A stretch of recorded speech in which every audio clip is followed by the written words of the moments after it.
Para que a gente possa compreender a fundo a fé cristã, um ponto de partida é simplesmente essencial: entender quem é Deus Pai. E é sobre isso que vamos conversar. Vamos mergulhar nas Escrituras para explorar a identidade da primeira pessoa da Trindade, entender a sua natureza e, o mais importante, o tipo de relacionamento que ele nos oferece. O nosso percurso vai seguir 5 pontos principais. A gente começa com a pergunta fundamental: quem é o Deus Pai? Depois, vamos explorar a sua identidade, a revelação que temos através do Filho, a natureza do Pai e, para fechar, vamos falar sobre a relação de pai e filho, que é um convite para cada um de nós. Então, vamos começar a nossa jornada. O grande objetivo aqui é ir além de uma compreensão puramente teórica, sabe? É sair da doutrina e chegar na realidade de um relacionamento vivo. E o nosso ponto de partida já nos coloca diante de um desafio imenso, não é? Como é que a nossa mente, que é limitada, finita, pode sequer começar a compreender um Deus que é infinito? A nossa razão, por si só, chega a um limite. O interessante é que as Escrituras não ignoram essa barreira. Pelo contrário, elas nos apresentam a única via de acesso. E aqui está a chave para toda essa questão.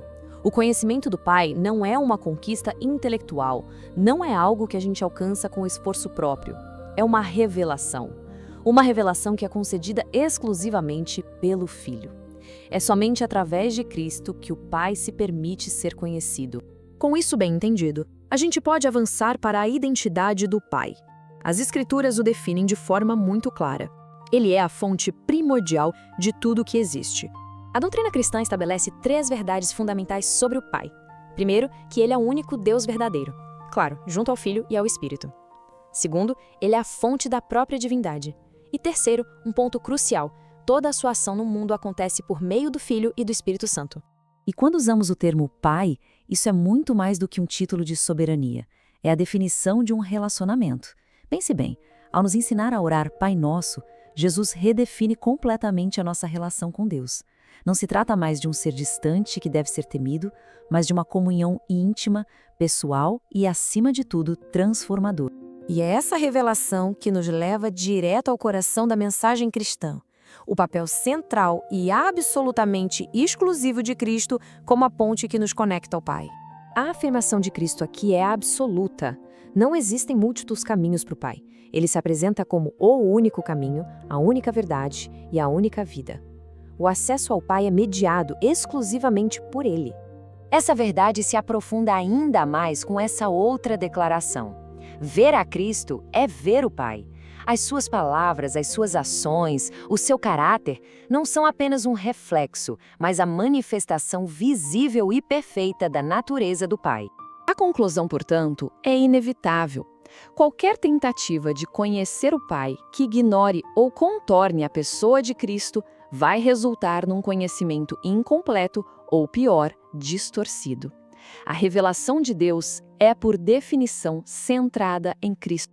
Muito bem, agora que a gente estabeleceu como conhecemos o Pai, vamos examinar o que conhecemos sobre Ele, a sua natureza e os seus atributos divinos. Para facilitar o nosso entendimento, a teologia clássica organiza os atributos de Deus em 2 categorias. De um lado, os chamados incomunicáveis. São aquelas qualidades que pertencem somente a Deus, como a sua autoexistência e onipotência. Elas definem o que o faz ser Deus. Do outro lado, temos os atributos comunicáveis. São aspectos do seu caráter que ele compartilha conosco, como amor e santidade. Estes revelam a imagem dele em nós. E é fundamental entender que isso não é uma lista filosófica abstrata.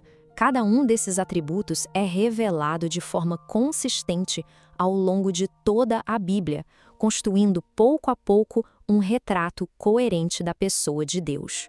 Com essa base bem firme, a gente chega ao ponto mais transformador de todos. A doutrina sobre Deus Pai não é um fim em si mesma.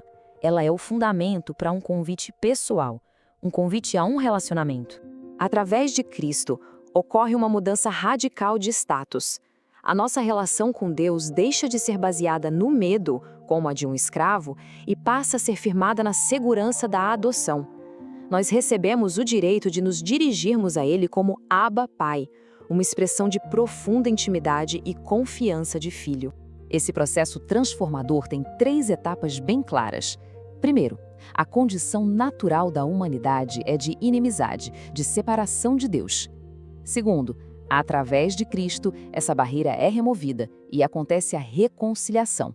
E, finalmente, o terceiro passo. Pela fé, somos legalmente adotados na família de Deus, recebendo a posição de filhos e herdeiros. E é aqui que mora a essência das boas novas. Não se trata apenas de uma questão de destino eterno, mas de identidade presente. É o convite para pertencer a uma família e se relacionar com o Criador do universo, não como um soberano distante, mas como um Pai celestial. E assim, a gente encerra com uma questão para reflexão. Se Deus se revela como um pai, de que forma essa verdade fundamental nos convida a abandonar aquela postura de servos distantes e a abraçar a confiança e a intimidade que são próprias de filhos amados?